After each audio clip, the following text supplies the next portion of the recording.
All right. We are starting today with Shrimad Bhagavata Mahapurana, Skandha 9, Discourse 13, which is entitled The Posterity of Nimi Described. So we've just finished a genealogy of the Suryavanshi dynasty of the line of Ikshvaku. And then Shuka doubles back just slightly to describe something that happened to one more of the kings earlier in that line before concluding that section. So Sri Shuka began again. This is about King Nimi, who was the son of Ikshvaku, who was one of the greatest kings of the solar lineage. After commencing a sacrificial session, Raja Nimi, son of Ikshvaku, invited the sage Vasishta to be the chief priest. And Vasishta replied, I have already been invited by Indra, the king of the Devas. O Raja, I shall return after concluding that. Please wait for me till then. The householder, King Nimi, kept silent, and the sage too went to Svargaloka and conducted the sacrificial performance of Indra. Knowing all this to be evanescent, all this meaning his life and everything connected to it, the thoughtful Nimi proceeded with the sacrificial session with the help of other priests and continued it because his guru, the sage Vasishta, did not return. Coming back after concluding the sacrifice and perceiving the indecorum on the part of his disciple, King Nimi, the sage Vasishta cursed the latter. Let the body of Nimi, who regards himself very learned, fall. Nimi pronounced a counter curse on his guru, who had acted unrighteously in his eyes, saying, let your body too fall because of your not knowing what is right on account of greed. Since he's accusing Vasishta for greed, since had he waited and performed the sacrifice with Vasishta, Vasishta would have been well paid for it. With these words, Nimi, who was well versed in spiritual lore, gave up his ghost, while the sage, Shuka actually refers to him as my ancestor, since he was born in the Vasishta Gotra, was reborn of the Devas Mitra and Varuna through Urvashi, a celestial nymph. Evidently, since she must have had sex with both of them in quick succession. Actually, the story is more involved than that, but it's not clear which of the two is the father. There's a whole story of the relationship of those three that we don't go into here. Placing the body of Nimi in balms with a view to preserving the body, the foremost of the sages who were conducting the sacrificial session on behalf of Nimi said to the gods assembled there after the conclusion of the sacrificial session, let this body of King Nimi come back to life if you are pleased, O gods. When the gods said amen, obviously they're not actually saying amen, but a blessing translated as such. The spirit of Nimi spoke aloud, let me not be imprisoned in a body again. Stricken with the fear of separation, sages do not long for union with a body and worship the lotus feet of Sri Hari, devotion to whom dispels the fear of transmigration from body to body. I too, therefore, am not eager to get back a body, which brings in its train suffering, grief, and fear, and because of which death threatens the jiva everywhere, as it follows the fish in water. The gods replied, bereft of a body, may you reside at will in the eyes of embodied souls.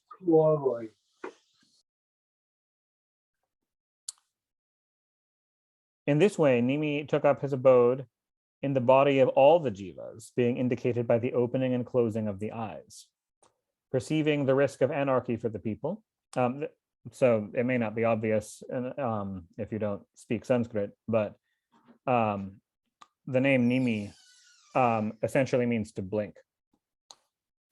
And so presumably is a title given to him because of this having happened.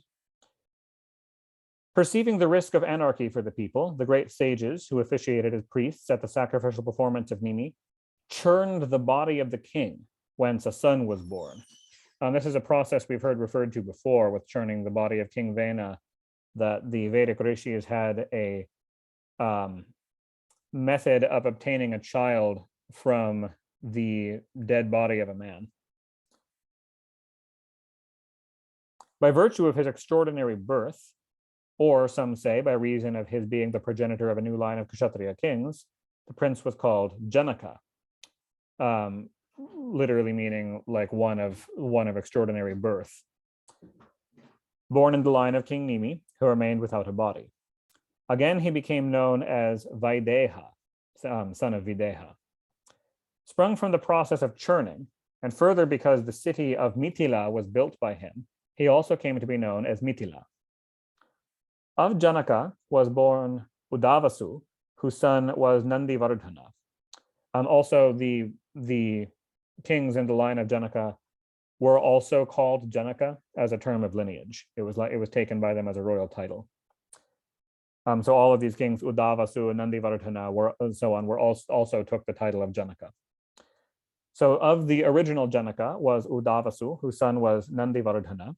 From Nandivardhana followed Suketu, and his son again was Devarata, a protector of the earth. From Devarata sprang up Brihadratha, whose son Mahavirya was the father of Sudrit, or Sudriti. Sudriti's son, indeed, was Drishtaketu. Then came Haryashva, of whom was born Maru. Maru's son was Pratipaka, of whom was born Kritiratha. From Kritiratha sprang up Devamidha, whose son was Vishruta, and then came Mahadriti. Of him was born Kritirata, from whom followed Maharoma. Again, his son was Svarnaroma, and Hrasvaroma was born as his son. Of Hrasvaroma was born Siradhvaja. The divine Sita, the wife of Sri Rama, appeared from his plowshare while he was plowing the earth for the purpose of a sacrifice. Hence, he is remembered as Siradhvaja, meaning literally famous plow, or one who obtained his fame from the plow, since he is most famous on account of his daughter, who was plowed up. Sita's father is often called Janaka, but that's because he was one of the Janaka kings. Their whole line are called Janaka. His son, Sita's brother, was Kushadhvaja, of whom was born King Dharmadhvaja. And Dharmadhvaja had two sons, Kratadhvaja and Mitadhvaja. From Kratadhvaja sprang up Keshidhvaja, and from Mitadhvaja, Kratadhvaja's younger brother, followed Khandikya. So of these two, Keshidhvaja, the son of Kratadhvaja, O king, was well versed in the science of the spirit. Khandikya was proficient in the science of rituals and fled the kingdom for fear of Keshidhvaja. So evidently there was a succession struggle between those two. Keshidhvaja's son was Bhanuman, whose son was Shatadyumna. Shatadyumna's son was Shuchi, of whom was born Sanadvaja, and from the said Sanadvaja followed Urdhvaketu. From Urdhvaketu followed Aja, and his son was Purujit. His son again was Arishtanemi. From the latter followed Srutayu, and his son was Suparshvaka. Of the latter was born Chitraratha, whose son was Kshemadhi, the famous king of Mithila. These are all kings of Mithila, but evidently he was more famous than some. From Kshemadhi sprang up Samarata, whose son was Satyarata. Of Satyarata was born Upaguru, and from him followed Upagupta, who emanated from a ray of Agni, the god of fire. So he was an Anshavatara of Agni. Then came Vasvananta, and his son was Yuyudha, from whom followed Subhashana. Then came Sruta, from whom followed Jaya, and from the latter sprang up Vijaya, of whom was born a son Ritta. Then came Shunaka, of whom was born a son Vitahavya by name, and from him followed Dhriti. Dhriti's son was Bahulashva, of whom Kriti was born, and from Kriti sprang up Mahavashi. All these kings of Mithila, O king, were really proficient in the knowledge of the spirit. By the grace of masters of yoga, like the sage Yajnavalkya, they were rid of pairs of opposites, such as joy and sorrow, even in their household life. Thus ends the 13th discourse, entitled The Posterity of Nimi, described in Book 9 of the great and glorious Bhagavata Purana, otherwise known as the Paramahansa Samhita. Indeed, it was from these kings of Mithila, the Janaka dynasty, that we got a lot of the Upanishads. Huge branches of Vedic philosophy descended from them and from their household gurus.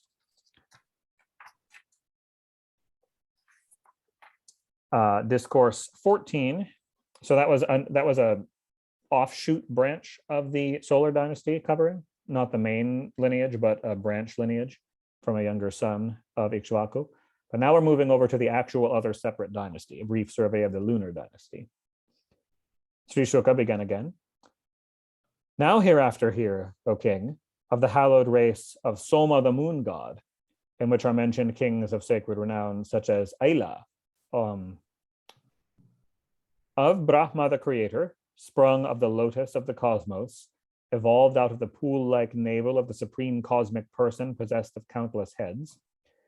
There was a son, Atri, who was a replica of his father in point of excellences, one of the Prajapatis, Prajapati Atri. Out of his tears of joy, so the tradition goes, sprang up a son, Soma, who is an embodiment of nectar, the god Soma. He was appointed by Brahma as the lord of the Brahmanas, herbs and annual plants, as well as of the hosts of stars. Having completely subdued all the three worlds, he worshipped the Lord by means of a Raja Suya Yajna, and out of arrogance, he forcibly carried away the wife of the sage Brahaspati, Tara. We've heard these stories before. Though solicited time and again by the sage Brahaspati, the guru of the Devas, he did not leave her through vanity. On that account, there ensued a war between the Devas and the Asuras. Due to jealousy towards Brahaspati, Shukracharya, the guru of the Asuras, together with the Asuras, took the side of the moon god, the ruler of the stars, while Lord Shiva, the destroyer of the universe, surrounded by all the hosts of ghosts, espoused the cause of Brahaspati, son of the sage Angira, due to his affection for Brahaspati. Accompanied by all the hosts of heaven, the mighty Indra followed Brahaspati. In this way, there raged a battle for the sake of Tara, called the Tarakamaya War, which caused the annihilation of both the Devas and the Asuras. Now, apprised of the whole situation by the sage Angira, Brahma, the creator of the universe, harshly rebuked Soma and had Tara restored to her husband, who perceived her to be enceinte or pregnant. He said to her, cast away at once from my soil, O evil-minded one, the seed sown by others. I am not going to burn you, a woman, O good lady, anxious as I am to have children through you. Full of shame, Tara brought forth a son effulgent as gold. The sage Brahaspati, son of Angira, as well as Soma, conceived a longing for the boy. While the two were hotly disputing with regard to the child, each saying, it is mine, not yours, sages and gods questioned her as to whose child it was. She, however, said nothing, overcome as she was by shame. Full of wrath, the child said to the mother, why do you out of false modesty not speak the truth, O immoral woman? Tell me of your sin at once. Calling her aside and reassuring her, Brahma gently interrogated her. She then gradually intimated, in private to Brahma, that the child belonged to Soma, on which Soma took possession of the child. Brahma, the self-born, gave him the name of Buddha, the wise one, in virtue of his profound wisdom, O protector of men. This is not to be confused with Buddha with two Ds, like Buddha of Buddhism, but Buddha, the Deva of the planet Mercury. From this son, the moon god, derived great joy. Of Buddha was born, through Ila, Pururava, who has already been referred to. So this whole thing is a brief summary of stories that we went through earlier. Smitten with shafts of love to hear of his personal charm, excellence, liberality, amiable disposition, affluence, and valor, which were being extolled by the celestial sage Narada in the court of Indra, the lord of paradise, the celestial nymph, or the Apsaras Urvashi, sought the presence of Pururava. Having developed a human disposition, thanks to the curse of the Devas Mitra and Varuna, that charming damsel saw Pururava, who was as handsome as love, and controlling herself, arrived in his presence. Seeing that celestial nymph, Pururava spoke to her in a polite language, his eyes blooming with delight and the hair of his body standing on end. The king Pururava said, I welcome you, O charming one. Let yourself be comfortably seated. What shall we do for you? Revel with me here. Let our enjoyment extend over numberless years. Urvashi replied, whose mind and eyes will not be riveted on you, O handsome prince? Lo, on mentally reaching your bosom, my presence of mind leaves me, seized as I am with a longing to enjoy life with you. Please take care, O king, showing honor to others, of these two rams as my pledges. Till then I shall revel with you, for he who is praiseworthy, from the point of view of comeliness and other virtues, has been declared as acceptable to women. He alone will be my food, O valiant one, and I should not see you unclothed except during coition, so except during sex. Full of great joy, the king accepted all of these strange conditions, saying, Amen. What wonderful beauty, what lovely gesture that ravish humanity. What human being would not accept you, a celestial apsaras come of her own accord? Along with her, who delighted him in every way in a befitting manner, that jewel among men reveled at will in the pleasure garden of the gods, such as Chetrarata, the garden of Kubera.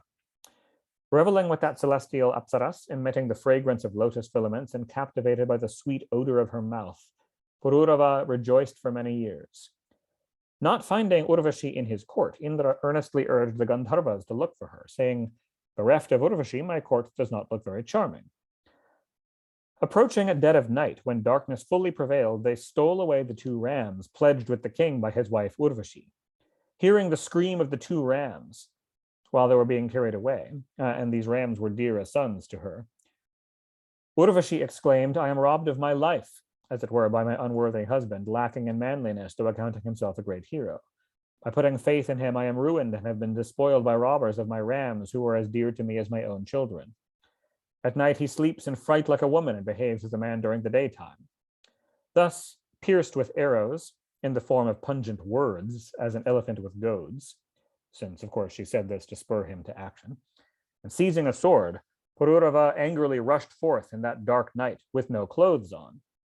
Leaving the rams on the spot, the Gandharvas shone brightly like flashes of lightning, so that in the light shed by them, Urvashi saw her husband coming back in the state of nature, meaning nudity, taking the rams with him, which broke the pledge that she gave, that she must never see him naked except when they were going to have sex. And so on account of both this and the disruption of her rams, breaking both of her pledges, she left for heaven. Not finding his wife in the bed, Pururava, the son of Ila, appeared like one out of wits, his mind being fixed on her. Restless and grieving for her, he ranged over the globe like a madman. Seeing her, as well as her 5 female companions, with their faces lit with keen delight on one occasion, at Kurukshetra, on the bank of the Saraswati River, Pururava uttered the following adaptation of a famous Vedic text. O my darling, stop, stop. Having remained ungratified till now, you ought not to consign me as well to misery. Let us have a heart-to-heart talk. Drawn away too far, this charming body of mine will fall here, O celestial lady. The wolves and vultures will devour it, since it is no longer the recipient of your favor. So he's quoting a Vedic love poem to her. Urvashi replied, do not die, a man that you are, nor let these wolves, in the form of the turbulent senses, eat you up. Indeed, there is no friendly feeling for anyone in women, their heart being akin to that of wolves. Women kill for the sake of even a trifle, their trusting husband or even a brother. She's obviously saying this to get him to go away. For they are merciless, cruel, not easily forgiving, and ready to take great risks for their beloved objects. Having cast away all friendly feeling after inspiring confidence in ignorant people through deceit, and ever longing newer and newer lovers, immoral women lead a wanton life. At the end of a year, you will cohabit with me for a single night, O powerful Lord. And you will have other issues too, other children, in addition to the one already conceived by me. Perceiving Urvashi to be gravid, meaning pregnant, Pururava returned to his capital, having very, very clearly been rejected by her. Going there to Kurukshetra once more at the end of a year, as she said, he found Urvashi the mother of a hero, and full of joy cohabited with her for the one night. Finding him impatient at his separation from her and therefore afflicted the next day, Urvashi longingly said to him as follows, propitiate these Gandharvas by means of prayer and so on, and they will hand me over to you.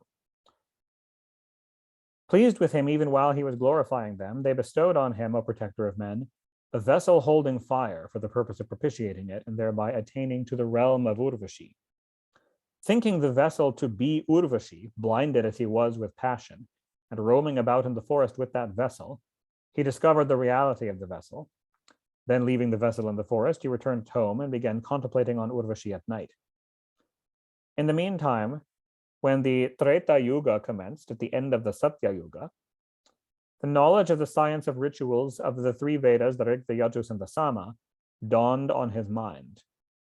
Going to the spot where he had left the vessel, and perceiving there a peepal tree sprouting from inside a shami tree, he hewed out of it a pair of uranis, the churning sticks, for kindling fire by attrition.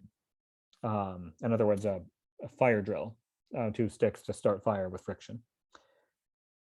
Visualizing, so imagining the lower urani to be Urvashi and the upper one as his own self, and the piece that intervened the two as their son, the king churned them with a longing to reach the realm of Urvashi, uttering sacred texts detailing the procedure of producing fire through the churning. As a result of his churning was produced a flame of fire, which is known by the name of Jata Veda, literally that which has everything created in this universe by way of its property or food. In other words, the all-consuming fire. Through the ceremony of consecration as enjoined by the three Vedas, it was adopted by the king Pururava in 3 forms. 3 forms of sacred fire: the Ahavaniya, the Garhapatya, and the Dakshinagni. And he adopted this tripart sacred fire as his son, because it leads to sacred regions through the Vedic worship. Seeking after the realm of Urvashi, Pururava worshipped by means of that fire Lord Sri Hari, the ruler of sacrifices and the bestower of their fruit, who is above sense perception and represents all the gods in his person. Of yore, before the time of Pururava, there was but one Veda, in the form of Pranava, the seed of all speech. There was one deity, Narayana, and no other. There was but one fire, and only one caste. There were no Brahmins, Kshatriyas, Vaishyas, or Shudras. There were only the Hansas. The three Vedas, the cult of rituals expounded in them, came into being from Pururava alone at the dawn of the Treta Yuga, a protector of men. And the king attained after his death to the realm of Gandharva Loka by means of the sacred fire adopted by him as his son. And thus ends the 14th discourse, bearing on the story of Pururava, the son of Ila, in Book 9 of the great and glorious Bhagavata Purana, otherwise known as the Paramahansa Sankita. Discourse 15 is on the stories of Ritika, Damadagni, and Parasurama. Sri Shuka resumed, Pururava, the son of Ila, again a protector of men, had by Urvashi, now living in Gandharva Loka, where he attained rebirth, having followed her there, 6 sons, Ayu, Srotayu, Satyayu, Raya, Vijaya, and Jaya. So these sons are of the Gandharva race. Vasuman was the son of Srotayu and Srotanjaya of Satyayu. Raya's son was Eka, and Jaya's son was Amita. Again, Bhima was the son of Vijaya. From Vijaya followed Kanchana, and of Kanchana was born Hotra. Hotra's son was Jahnu, who took the holy Ganga in the hollow of his palms and quaffed it. Again, Jahnu's son was Puru, whose son was Balaka, and the latter son was Aja. Then came Kusha. From Kusha again sprang up 4 sons, Kushambu, Tanaya, Vasu, and Kushanabha. Gadhi was the son of Kushambu. A Brahmana, the sage Ritika, asked in marriage Gadhi's daughter, Satyavati. Considering him to be an unworthy match, Gadhi spoke to Ritika, a scion of the sage Bhrigu, as follows. Let 1,000 horses white as the moon, each having 1 black ear, be given as the price of the girl, for we belong to the race of Kushika, renowned for our noble pedigree. Thus spoken to, and having come to know his mind, the sage sought the presence of Varuna, the god of water, and having brought and delivered the horses of the aforesaid description, married that lovely princess. Entreated by his wife Satyavati, as well as by his mother-in-law, each of whom was desirous of having a son, he prepared a charu, an oblation of rice, barley, and pulse boiled with butter and milk for presentation to the gods, uttered both kinds of mantras, those invoking the birth of a Brahmana for his wife and that of a Kshatriya for his mother-in-law, and went out to bathe. Meanwhile, being solicited by her aforesaid mother, who naturally thought the charu prepared for her daughter as superior because of the sage's affection for her, Satyavati, the sage's wife, gave the charu meant for herself to her mother, and herself ate that intended for her mother. The sage, having understood this exchange of charu between his wife and mother-in-law, politely said to his wife, "You have committed a grave blunder. Your son will be a cruel chastiser of foes, while your brother will be one foremost among the knowers of Brahma." So in other words, the child of a kshatriya nature will be born to Satyavati and Ritika, whereas the child of a Brahmana nature will be born to Satyavati's mother. Implored by Satyavati in the words, "Let this not be," the sage Ritika, the scion of the sage Bhrigu, said, "If so, then your grandson will be such." Accordingly, Damadagni was born of Satyavati, and Satyavati became transformed into the most sacred river, Kaushiki or Kosi, capable of sanctifying the whole world. Indeed, of the sage Damadagni were born through Renuka, the daughter of Renu, whom the aforesaid sage had duly married, a number of sons, Vasuman and others. Renuka, the wife of Damadagni, is actually a fairly popular goddess in certain regions of India. In South India, she is a Kula Devi, or a clan deity of many people. There's temples to her, and she's a major goddess worshipped in a certain region of India. The youngest of her sons became widely celebrated under the name of Rama.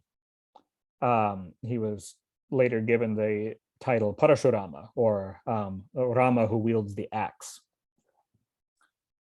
whom the learned speak of as a part manifestation of Lord Vasudeva, and the destroyer of the race of the Haihayas, who divested this earth of the Kshatriya race thrice 7 times, and struck and exterminated the wicked Kshatriyas that had turned hostile to the Brahmanas and constituted a burden on the earth, enveloped as they were by Rajas and Tamas, even though they committed the slightest offense.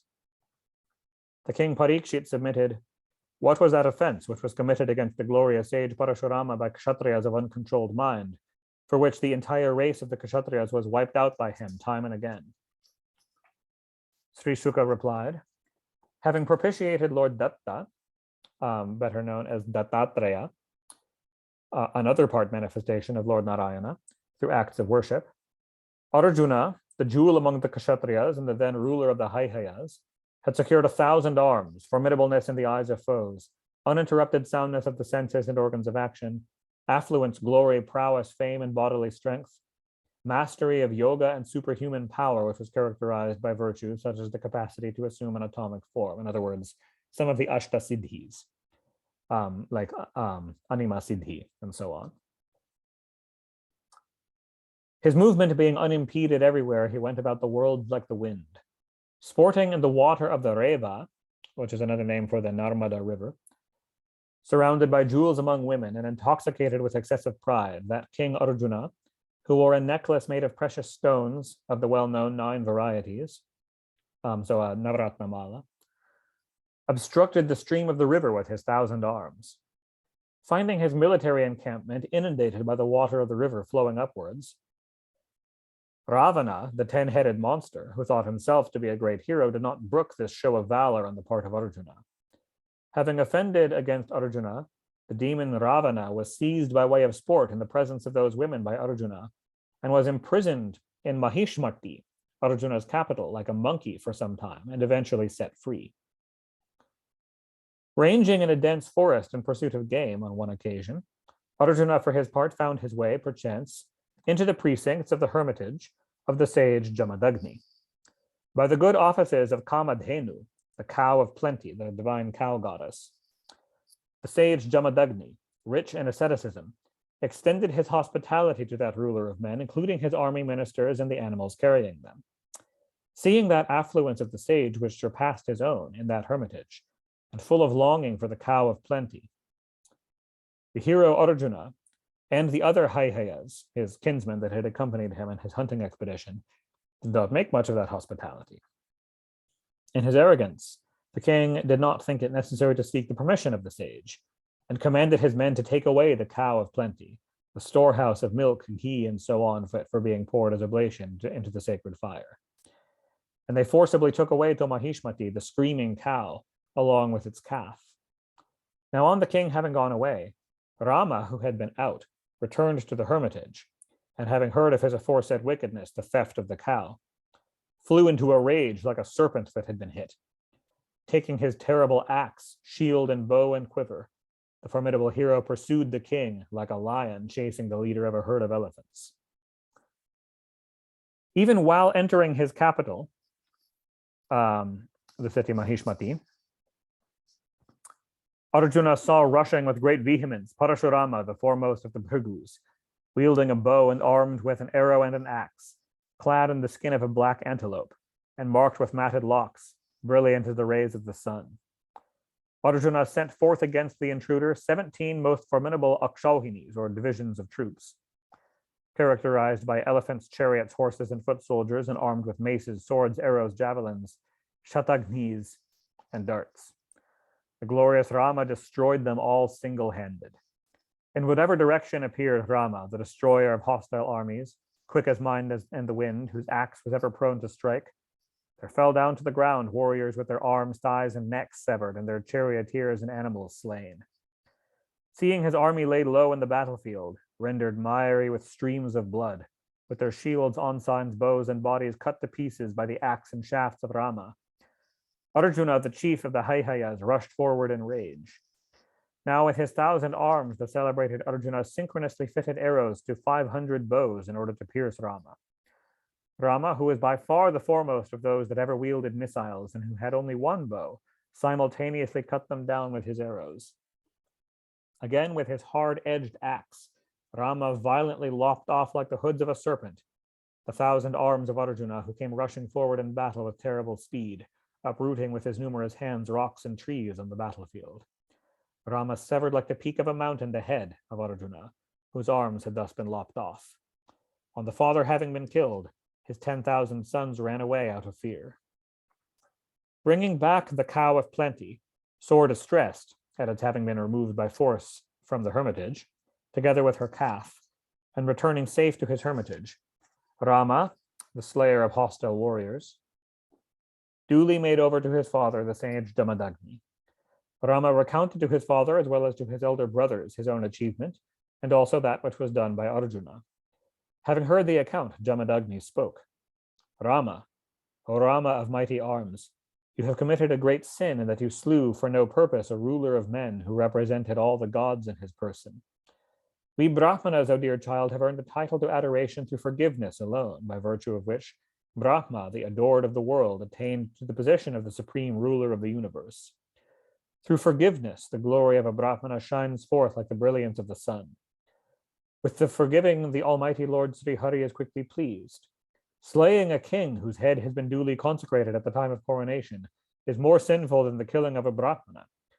Therefore, O dear one, atone for the sin by reverently visiting the holy places with your mind fixed on Sri Vishnu, the immortal Lord. Thus ends the 15th discourse in Book 9 of the great and glorious Bhagavata Purana, otherwise known as the Paramahansa Samhita. Discourse 16 is on the further extermination of the Kshatriyas by Parasurama, and an account of the posterity of the sage Vishwamitra. Sri Shuka resumed, admonished by his father, as aforesaid, and saying, so be it, Parasurama returned to his hermitage, only after having performed pilgrimage for a year, O delight of the Kurus.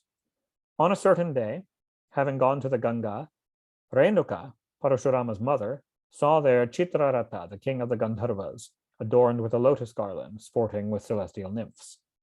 It was for water that she had gone to the river. But gazing at the sporting Gandharva, she did not remember the time scheduled for offering oblations into the sacred fire, when the water was required by her husband, her heart being seized with a slight longing for Chitrarata. Perceiving the delay thus caused, and terribly afraid of the sage's curse, her husband's, she returned forthwith, and placing the pitcher before him, stood with joined palms. Enraged to know through yoga the mental lapse of his wife, the sage, most hypocritically, having just been calling for forgiveness for the theft of a cow, for something so much more mild, exclaimed, my sons, do away with this sinful woman. Though enjoined thus, they did not carry out his command. Peremptorily urged by the father Parasurama, who knew well the power of the sage's deep concentration of mind and austerities, and was also very prone to violence and rage by his nature, killed his brothers along with their mother. The gratified Damadagni, the son of Satyavati, asked him to seek a boon. Rama, for his part, requested that those dispatched by himself might be restored to life and furthermore forget their having been killed by him. So to completely undo what he regards as a terrible deed. They instantly rose quite whole again, as if after sleep. Parasurama put his dear ones to death because he knew the power of his father's austerities, and thus feared his father. Those sons of Arjuna that had been vanquished by Rama's valor found peace nowhere, recollecting as they did the death of their father at the hands of Parasurama, O king. One day, when Parasurama, along with his elder brothers, had gone to the woods from his hermitage, Arjuna's sons, who were anxious to repay their grudge, came to the hermitage, finding a suitable opportunity to accomplish their object. Perceiving the sage seated in the hut consecrated to the sacrificial fire with his mind fixed on the Lord of sacred renown, they of sinful resolve made short work of him. Though entreated by the helpless mother of Parasurama to spare her husband, those vile and extremely heartless Kshatriyas forcibly lopped off the sage's head and took it away with them. Stricken with agony and grief, and violently beating herself with her hands, the virtuous Renuka loudly and plaintively cried, "Rama, O Rama, come, dear child." Attentively hearing that cry of "O Rama," uttered as though by one in distress, Parasurama, who was at a distance, hastily returned to the hermitage and beheld his father done to death. Utterly confounded with an outburst of agony, anger, indignation, affliction, and grief, Parasurama then cried, "Ah, noble and most virtuous father, leaving us, you have ascended to heaven." Wailing thus, he himself tightly gripped his battle axe, and entrusting his father's dead body to the care of his brothers, made up his mind to extirpate the Kshatriya race.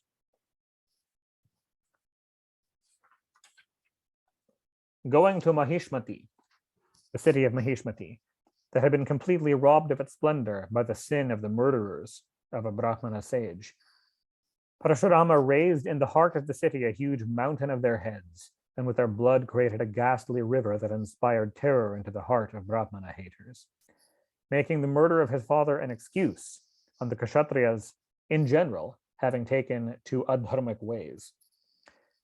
The mighty Parasurama rid the globe of the Kshatriyas thrice 7 times, and it is said that from their blood he created at Samanta Panchaka, which is also another name for the plains of Kurukshetra, tanks filled with blood instead of water, O protector of men.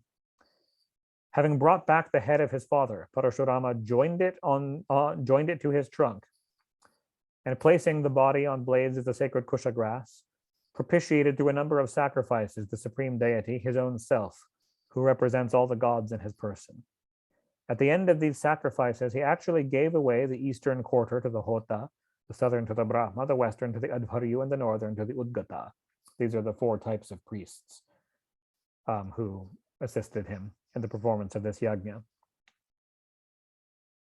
He bestowed the intermediate corners on the other priests, the central region on the sage Kashyapa, the Aryavarta, which is the tract of land between the Himalaya mountains on the north and the Vindhya mountains on the south, on the Upadrashta, the supervisor of the priests, and the region beyond the Vindhyas to the south, on the Sadasyas, the superintending priests.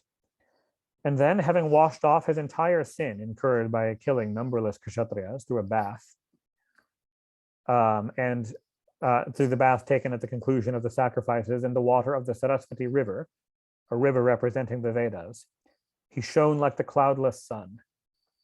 Having regained his own body, which was now completely spiritualized, consisting as it did of consciousness alone, Damadagni too, the adored of Parasurama, became the 7th in the group of the Saptarishis, looking after the welfare of the universe. Indeed, Damadagni's son, the worshipful Parasurama too, who has eyes beautiful as a pair of lotuses, will propagate the Vedas as one of the Saptarishis, O king, in the next Manvantara. He stays even to this day on Mount Mahendra, having renounced all forms of violence, and with a perfectly serene mind, his exploits being sung by Siddhas, Gandharvas, and Charanas.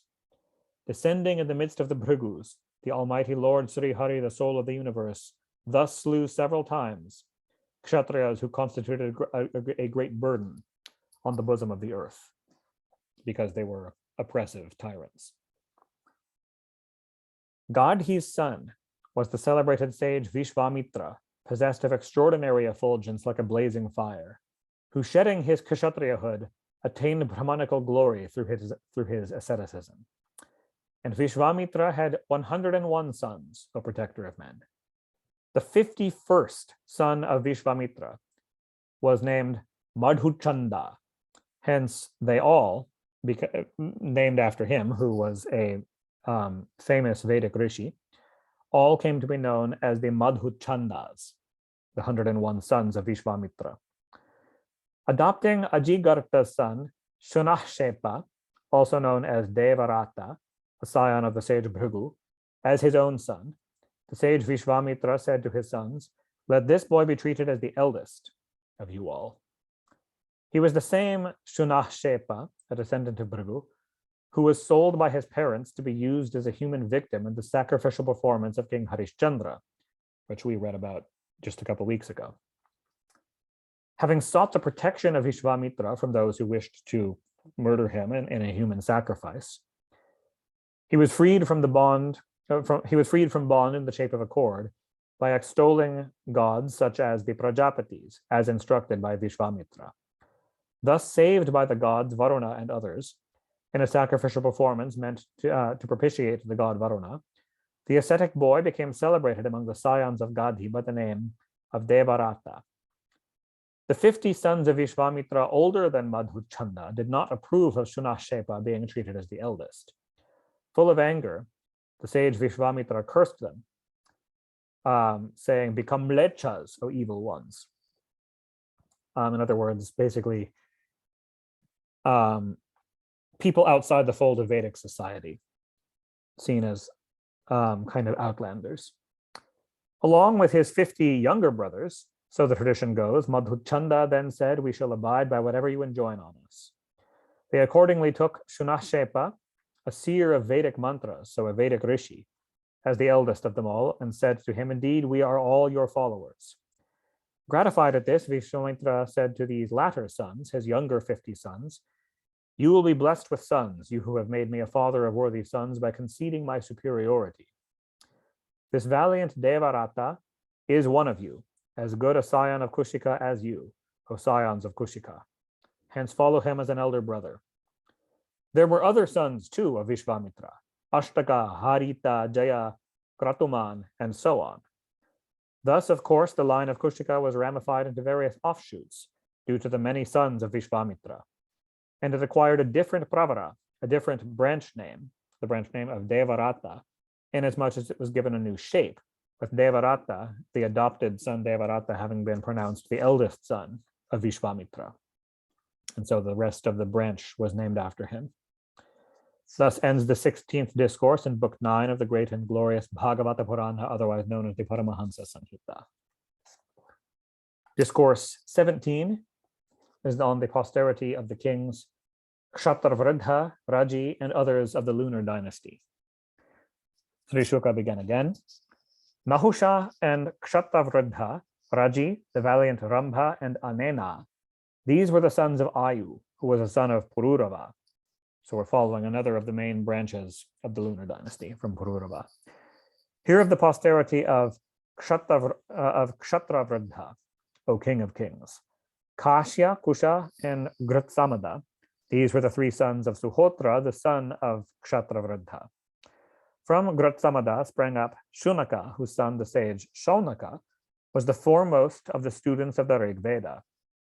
Kashya's son was Kashi, whose son Rashtra was the father of Dirgatama. And Dirgatama's son was Dhanvantari, the founder of Ayurveda, the science of medicine, and a part manifestation of Lord Vasudeva, who received a share in the sacrificial offerings and is capable of relieving bodily suffering merely on being thought of. His son, the son of Dhanvantari, was Ketuman, of whom was born Bhimarata, and from the latter sprang up Divodasa. From Divodasa followed Duman, also remembered by the name of Pratardana. The same Dyuman was called by the names, in addition to Pratardana and Dyuman, of Shatrujit, Vatsa, and Ratadvaja, and was also referred to by the name of Kuvalayashva. From him sprang up Alarka and others.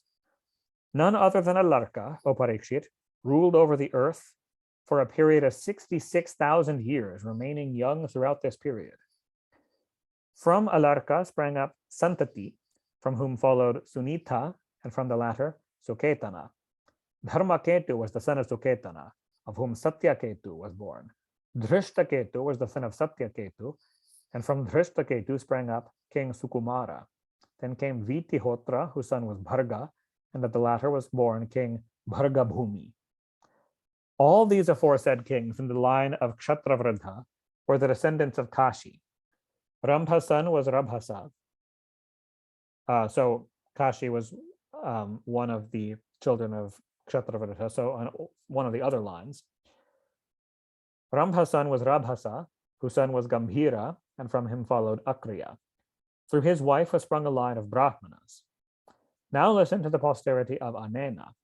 From Anena sprang up Shuddha, from whom followed Shuchi, of whom was born Trikakud, also known as Dharmasarati. Of him was born Shantaraya, who had his object in the shape of final moksha accomplished and was enlightened. And he also did not have any children. Raji had 500 sons, who were all possessed of immense strength. Solicited by the Devas, he slew the demons and restored the kingdom of heaven to Indra. Returning it to him, Raji, and clasping his feet, Indra placed himself in his hands, afraid as he was of Prahlada and other enemies. On the death of their father, the sons of Raji did not return to the great Indra, even though he asked for it. Did not return to Indra, even though he asked for it, the sovereignty of heaven, and even fully appropriated the sacrificial offerings. When oblations were being poured by the Guru, the sage Brahaspati, into the sacred fire, according to the procedure laid down for the employment of spells for a malevolent purpose, Indra, the slayer of the demon Bala, slew through spells all the sons of Raji who had strayed from the path of Dharma, and none of them was left alive. From the loins of Kusha, the grandson of Kshatravradha, so that was the end of that branch of the line. Another branch, through Kusha, the grandson of Kshatravradha, sprang up Prati. Then came Sanjaya, whose son was Jaya. From Jaya followed Krita, and of Krita again was born King Haryavana. Next came Sahadeva, and from Sahadeva followed Hina, while Hina's son was Jayasena. Then came Sankrati, and the latter son was Jaya, a great car warrior or chariot warrior, devoted to the course of conduct of a Kshatriya. These are all the kings born in the line of Kshatravradha. Now hear of the line which originated from King Yayati, the son of Nahusha. Thus ends the 17th discourse, forming part of an account of the Lunar Dynasty, in Book 9 of the great and glorious Bhagavata Purana, otherwise known as the Paramahansa Samhita. Discourse 18 is the story of Yayati. Sri Shuka resumed, like the 6 senses, including the mind, of an embodied soul, the following 6 were the sons of Nahusha: Yati, Yayati, Samyati, Ayati, Vyati, and Kriti. Yati, the eldest, did not desire the sovereignty offered to him by his father, since he knew the end of sovereignty, having entered which one is no longer able to realize the self. In other words, he wanted to devote his life to self-realization, didn't want the distractions and the duties of sovereignty. On his father Nahusha having been hurled from heaven and transformed into a python by the curse of the Brahmanas Agastya and others due to the former's impudence toward Indra's wife, long story, which we're glossing over right there. Therefore, it was Yayati who became the king. Yayati appointed to his 4 younger brothers, Samyati, Ayati, Vyati, and Kriti, as governors in the 4 quarters, each over 1/4 of his realm. And having taken to wife the daughters of Shukracharya and Vrashaparva, ruled over the globe. The king Parikshit submitted, the glorious Shukracharya was a Brahmana sage, and Yayati, the son of Nahusha, a mere Kshatriya. How did the irregular marriage of a Kshatriya king with a Brahmana girl take place? Sri Shuka replied, accompanied by 1,000 girl companions, as well as by Devayani, the daughter of Shukracharya, the guru of the Danavas, Sharmishta, the virgin daughter of Vrishaparva, the celebrated Danava chief, who, though belonging to the weaker sex, was yet very proud, was strolling on one occasion in the city garden, full of flowering trees and adorned with the sandy strands of a lotus pond, swarming with sweetly humming bees. Arriving at the pond and leaving their clothes on the margin, those maidens with eyes beautiful as a pair of lotuses sported in it, sprinkling one another with water. Observing Lord Shankara, mounted on the bull Nandi along with his divine consort, the goddess Parvati, passing that way, the damsels felt abashed and put on their clothes, coming out of the pond at once. Sharmishta unwittingly put on the raiment of the Guru's daughter, mistaking it for her own. Getting enraged at this, Devayani, the Guru's daughter, whose clothes she had stolen, spoke thus, "Oh, just look at the indecorum of this servant maid, and that like a bitch snatching away the oblation and a sacrifice, she has put on the clothing which was meant to be put on by us."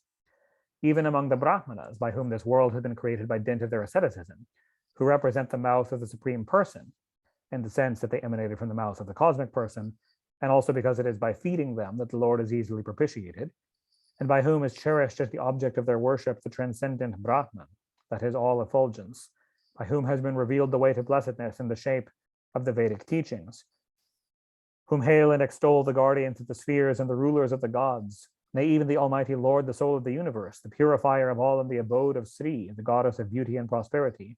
We are the descendants of Bhrigu.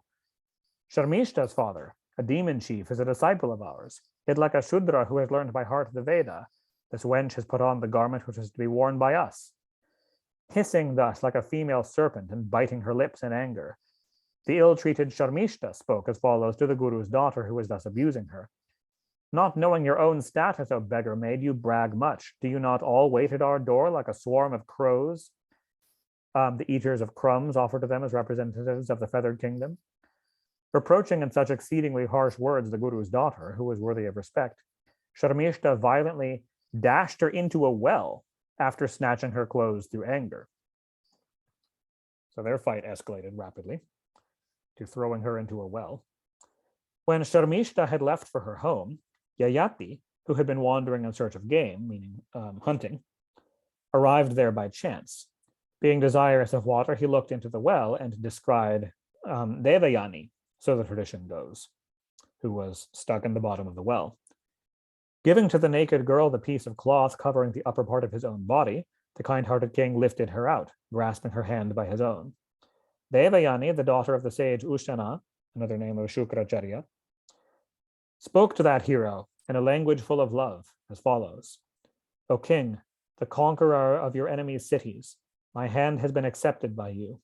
Indeed, let none else take my hand now that I have been accepted by you. This union of ours, O valiant king, has been brought about by providence and is not man-made, inasmuch as this sight of yours has been vouchsafed to me while I was clinging to the well. A Brahmana is not destined to be my husband thanks to the imprecation of Kacha, the son of the sage Brahaspati, Kacha whom I had cursed on a former occasion, O long-armed one." There's a whole long story behind that. It's the story of Kacha and Devayani is a long, famous story. But in any case, there was a previous love interest of hers who rejected her and they cursed each other. Recognizing the connection as having been preordained by fate, even though it was not acceptable to him inasmuch as it was against the recognized code of ethics, and perceiving his mind too drawn towards her, in other words, that he was very attracted to her, Yayati agreed to her proposal of marriage. On the valiant king having departed, Devayani, so he agreed, but she did not accompany him at that particular moment. Devayani repaired from the garden to her father, weeping all the way, and forthwith related to him all that had been said and done by Sharmishta. Condemning the vocation of a priest and praising the way of life of a pigeon that gleans grains of corn lying scattered in a field when the harvest has been reaped and lives on such gleanings alone, that glorious sage Kavya, or Shukracharya, went out of the city, the Asura capital of Vrishaparva, sad at heart, along with his daughter Devayani. Concluding him to have hostile intentions and anxious to placate the Guru, Vrishaparva fell prostrate at his feet on the road, the Asura king. Vrishaparva. The worshipful Shukracharya, the scion of Bhrigu, whose anger lasts but half a moment, gently said to his disciple, "Let Devayani's wish be fulfilled, O king. I am unable to ignore her." When Vrishaparva remained standing, after uttering the words, "So be it," Devayani declared what was in her mind, saying, "Given away by my father, whithersoever I go, let Sharmishta follow me with all her companions." Perceiving the danger to her own people from the exit of Shukracharya and the magnitude of good expected from his staying over, Sharmishta waited upon Devayani like a menial servant along with her 1,000 female companions. Giving away to Yayati, son of Nahusha, his daughter, along with Sharmishta as a servant, the sage Ushana said to him, "O king, let not Sharmishta ever share your bed." Perceiving on a certain occasion Devayani blessed with a son, Sharmishta too, who was leading a chaste life, sought, during the period favorable for conception, the bed in seclusion of the very husband of her friend Devayani. Solicited by the princess for progeny, and considering it a sacred duty to grant her prayer, Emperor Yayati, who knew what was right, sought her embrace as something ordained by destiny itself, even though recollecting in time the warning of Shukracharya.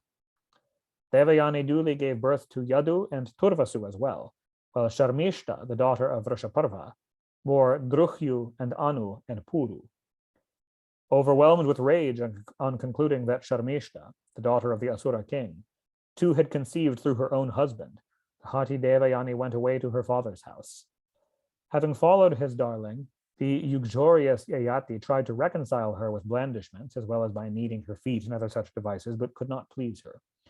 The angry Shukracharya said to the king, "O fool, O liar, hankering after women, let old age which disfigures a man overtake you." In other words, early. Yayati submitted, "I am unsated till today with sensuous enjoyments in the company of your daughter, O holy Brahmana."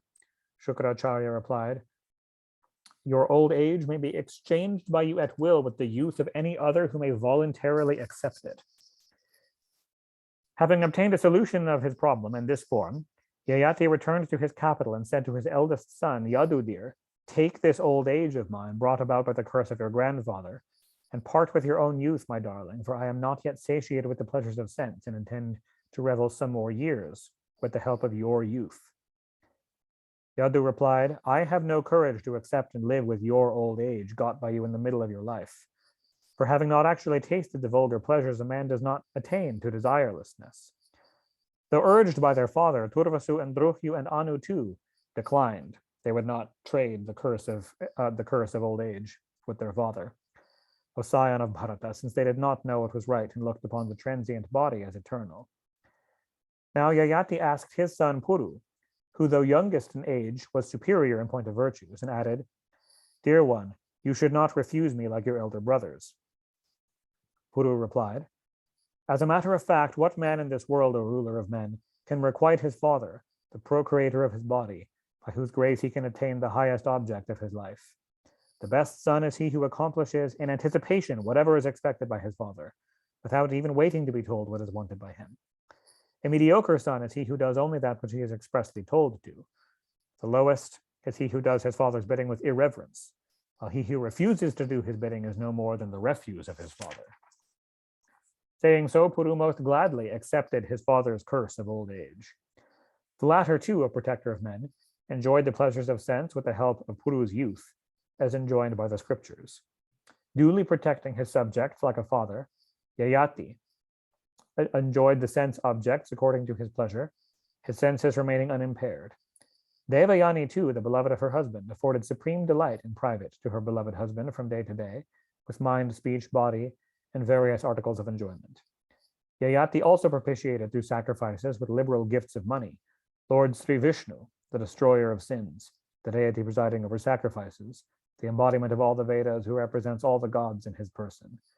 Like a mass of clouds in the sky, this world, which is no better than a dream, a hoax, and a fancy, is superimposed on God.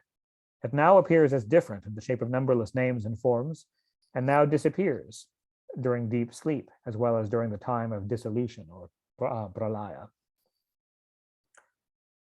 Installing in his heart the self-same Lord Vasudeva, the indweller of all hearts, who has his abode in water and is subtler than the subtle. Yayati, who has no desire left, who had no desire left in him, worshipped him there. Though enjoying the pleasures of sense, which are only conceptual, with his wicked senses, as well as with the mind, which is the sixth sense, for thousands of years, Yayati did not feel sated. Thus ends the 18th discourse in Book 9 of the great and glorious Bhagavata Purana, otherwise known as the Paramahansa Samhita.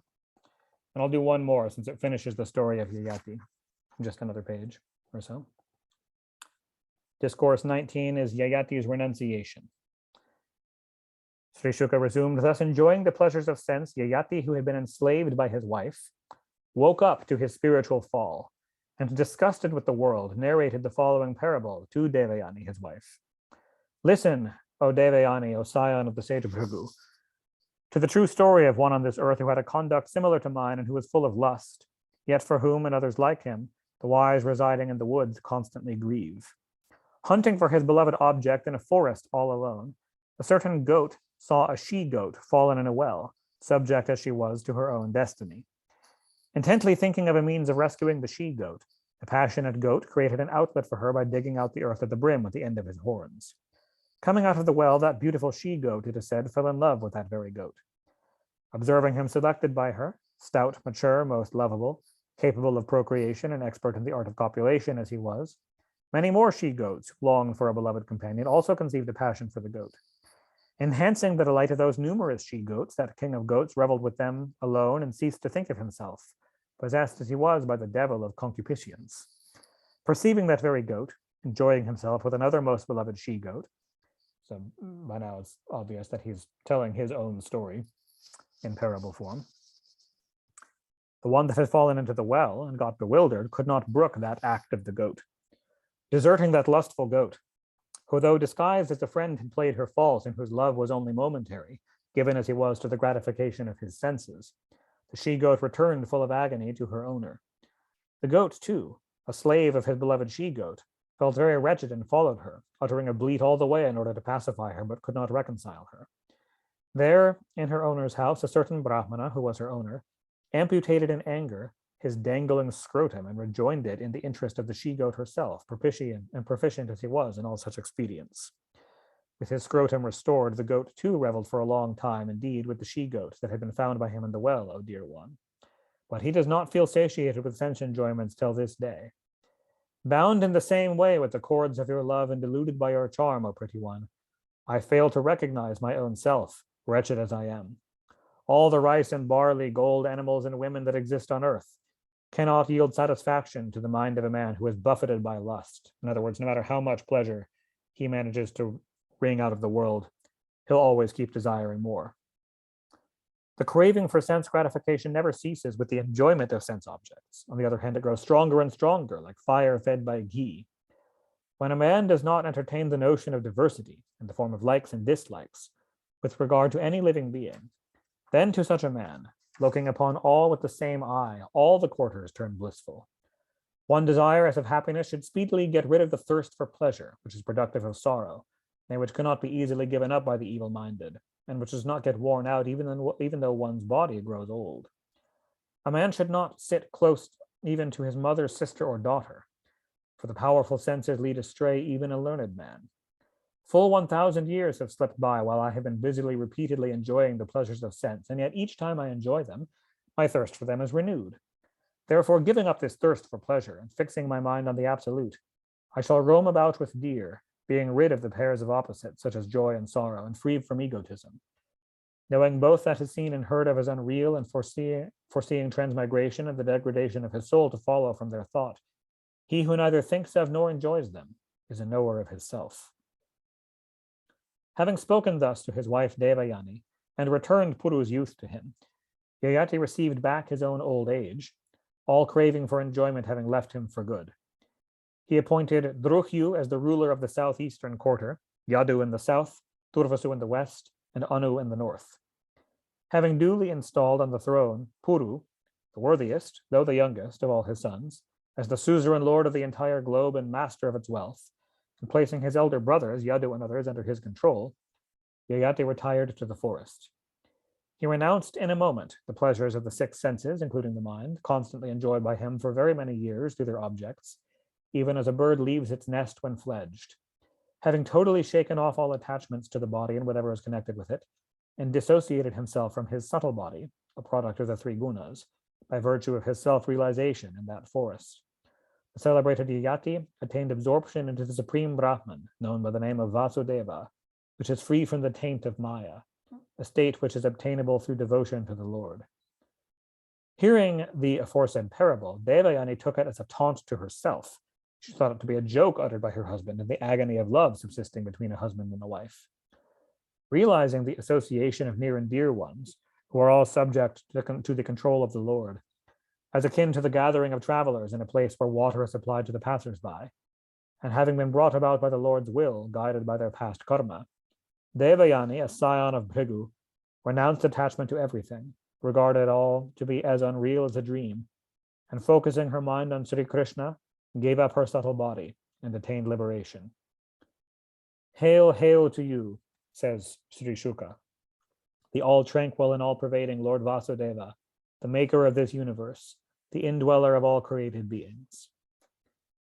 Thus ends the 19th discourse in Book 9 of the great and glorious Bhagavata Purana, otherwise known as the Paramahansa Samhita. And I think that's a good place for us to stop. It's just after 10, and we next get into starting some new stories. Yes, that sounds good. Thank you so much. I'm gonna have to leave today, but thank you so much. I'm in the clinic. Bye. Yeah, thank you for coming.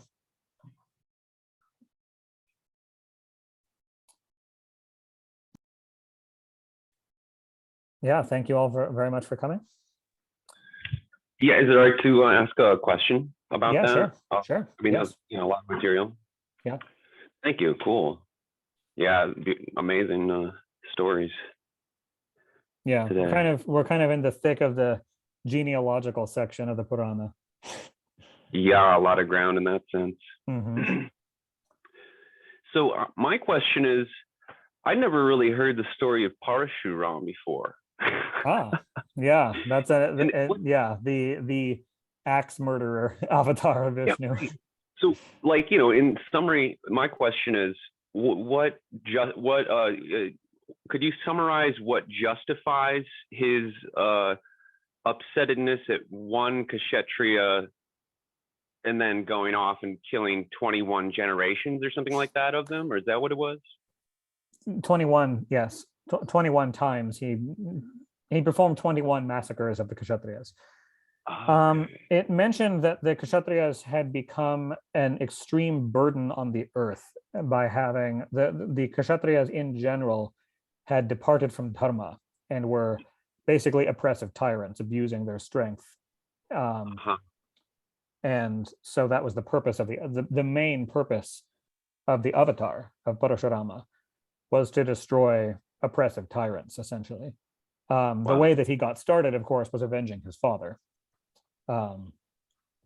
But right, yeah, his purpose was basically to destroy numerous generations of oppressive and tyrannical kings and generally abusive military men. Wow. And did it say how long he went on that like how long was he doing that? 21 generations, so many years. Wow. Yeah. There's Parasurama shows up in many stories. He definitely had a flame of rage in him. He eventually overcame it, but there's more stories. He shows up in the Ramayana as well, right. And has an encounter with Rama, in which he almost fights him over breaking the bow of Shiva before he realizes that they're in fact both avatars of Vishnu, and they make peace. And Parasurama was also the guru of some characters in the Mahabharata, famously Karna. He was the warrior guru of Karna in the Mahabharata. Wow. And furthermore, Parasurama, the avatar, is said to still live today. He's one of the Chiranjeevis, or one of the immortals, and he's going Oh. to be the guru of Kalki Avatar as well. Wow, because like the Agnihotra lineage of Sri Gajanan Maharaj Mhm. from the 1950s and 60s,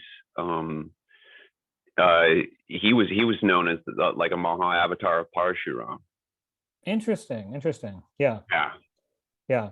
Parashuram, yeah, there's a lot of traditions that descend from Parashuram. In South India, there are martial arts lineages in the martial art of called Kalaripayat, which Well, like right, we learned at the Raj Panchakarma clinic, we learned I think we learned their Marma massage. yeah, they have a lot of techniques of massage in the Kalari lineages of South India. Those descend from Parashurama. Wow. They have scriptures of martial arts, weapon arts mostly, Right. written by Parashurama. He was a great guru of Dhanurveda, Wow. the traditional knowledge of weaponry and warfare. Well, so if he's alive now, then Yeah. like, is his career of slaying evil empires over, or It's over. can we Yes, call on him for that now, or is it up to us to do that? up to someone else if there's evil empires needing slaying. Yeah, no, he's done with that. It was during the Ramayana is when he renounced violence. Wow. And since then he has trained other warriors since then, most famously Karna, and he will train Kalki as well. But he himself has renounced violence and is long since retired from that. He's a sage living on Mount Mahendra. It's a mountain in northeastern India. It's said that he is still there, physically hidden somewhere, and that he will live to the Who's end of that, Devana? Kali Yuga. Parashurama. Oh, okay. Yeah, What's the mount? What mountain? Mahendra, Mount Mahendra. I think it's in Odisha state. Wow. Yeah, and furthermore, he will live even through into the next yuga and even into the next Manvantara, because in the next Manvantara he's going to be one of the Saptarishis. So he's a Oh, very, very long immortal avatar of Vishnu. yeah. We have to live good, huh? If you want to be there. Yeah. Andy, behave yourself. You heard this story, right? Oh wow. Yeah. Huh? Yeah. Powerful. I enjoy your Agnihotra, by the way. Thank you. Yeah. I want to welcome Anne also. I think Anne is a meditator siddha. Nice. And welcome. She is from Trinidad. Oh yeah, welcome, Anne. Yeah. Very cool. Yeah, thank you guys all for coming. Jai Thank Gurudev, you. thank you. Happy to be Big here. dove. Yeah, Jai Gurudev. You're welcome, Anne. Take it then. All right. See you Yeah, thank you all for coming, and yeah, see you next time. Haribol. Haribol.